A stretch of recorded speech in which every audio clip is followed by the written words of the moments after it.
Gas আর দিও না।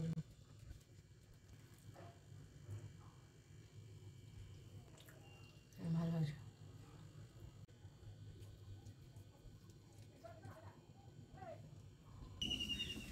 দই কাতলা করব, নুন হলুদ দিয়ে প্রথমে মাছটা ভেজে নেব।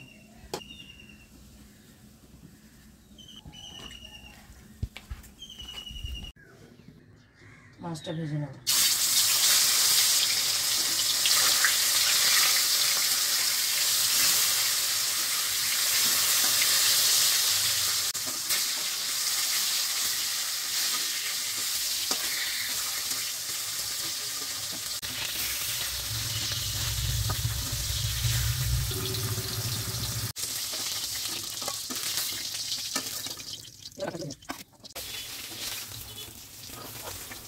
মাছ ভাজা তেলেই দিয়ে দিচ্ছি জিরে ফোড়ন, গোটা গরম মশলা, তেজপাতা, পেঁয়াজ বাটা,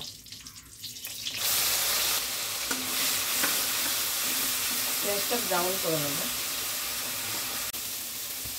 পেঁয়াজটা ব্রাউন হয়ে গেছে, আদা রসুন কাঁচা লঙ্কা বাটা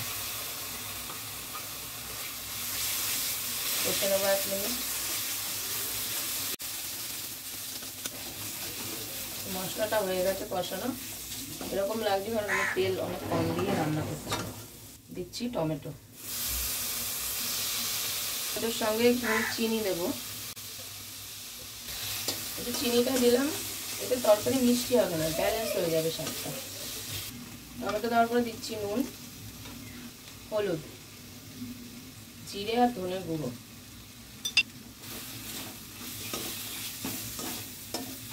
এবার টমেটোটা গলা পর্যন্ত কষে নেবো, তার জন্য আমি টমেটো যে তাড়াতাড়ি গলে যায় একটুখানি ঢাকনা দিয়ে দিচ্ছি।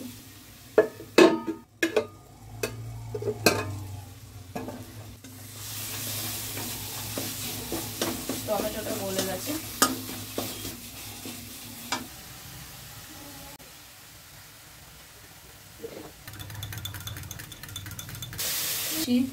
ফেটিয়ে রাখা দই,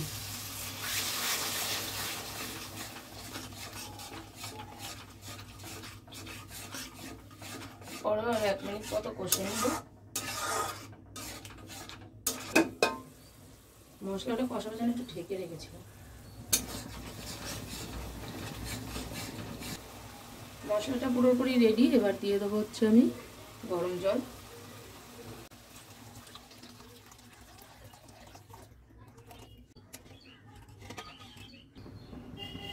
জলটা ফুটে উঠেছে, এবার আমি মাছগুলো দিয়ে দেবো এক এক করে।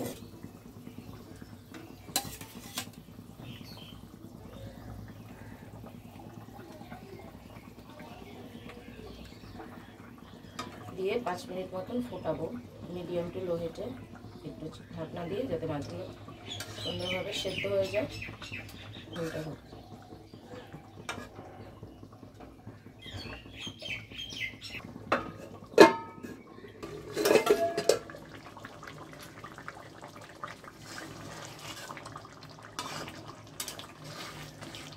হয়ে গেছে।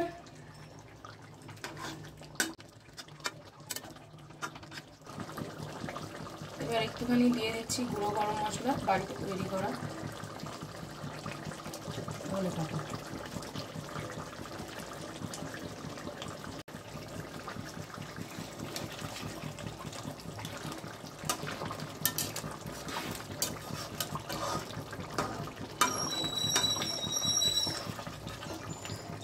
রান্নাটা হয়ে গেছে।